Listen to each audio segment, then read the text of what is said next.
One seems to hear words of good cheer from everywhere, filling the air. Oh, how they pump, raising the sound. Oh, hill and dale, telling the tale, giving the ring. Wow.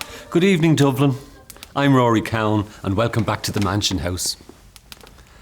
In last night's chapter, Scrooge listened on in terror at the reaction to his own demise. But what other horrors lie in his future? Let's read on and find out. He recoiled in terror, for the scene had changed, and now he almost touched a bed. A bare, uncurtained bed, on which, beneath a ragged sheet, there lay the body of this man. He lay in the dark, empty house, with no one to say that he was kind to me in this or that. Spirit, he said, this is a fearful place. Let us go. Still the ghost pointed with an unmoved finger to the head. If there's any person in this town who feels emotion caused by this man's death, said Scrooge, quite agonised, show that person to me, Spirit, I beseech you. The ghost conducted him through several streets familiar to his feet. They entered poor Bob Cratchit's house, the dwelling he had visited before, and found the mother and the children seated round the fire. Quiet, very quiet. The noisy little Cratchits were as still as statues in one corner and sat looking up at Peter, who had a book before him. The mother and her daughters were engaged in sewing. But surely they were very quiet. The mother laid her work upon the table and put her hand up to her face. The colour hurts my eyes, she said. It must be near your father's time. Past it rather, Peter answered, shutting up his book. But I think he has walked a little slower than he used these last evenings, Mother. At last, she said, I have known him walk with Tiny Tim upon his shoulder, very fast indeed.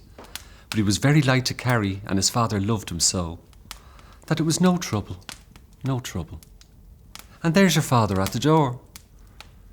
She hurried out to meet him. His tea was ready for him on the hob. He broke down all at once. He couldn't help it. They drew about the fire and talked, the girls and mother working still. Bob told them of the extraordinary kindness of Mr. Scrooge's nephew, whom he had scarcely seen but once. I am heartily sorry for it, Mr. Cratchit, he said, and heartily sorry for your good wife. It really seemed as if he had known our Tiny Tim and felt with us. I'm sure we shall none of us forget poor Tiny Tim, shall we? Never, father, cried they all. Spectre, said Scrooge, something informs me that our parting moment is at hand. Tell me what man that was whom we saw lying dead. The ghost of Christmas yet to come conveyed him straight on until they reached an iron gate.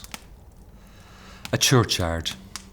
Here then the wretched man whose name he had now to learn lay underneath the ground. The spirit stood among the graves and pointed down to one. Answer me one question, said Scrooge. Are these the shadows of the things that will be, or are they shadows of things that may be only? Scrooge crept towards the stone, trembling and following the finger. He read upon the stone of the neglected grave his own name, Ebenezer Scrooge. The finger pointed from the grave to him, and back again. No, Spirit, oh no, no. The finger still was there. Spirit, he cried, tightly clutching at its robe, hear me, I am not the man I was. Why show me this, if I am past all hope? For the first time the hand appeared to shake.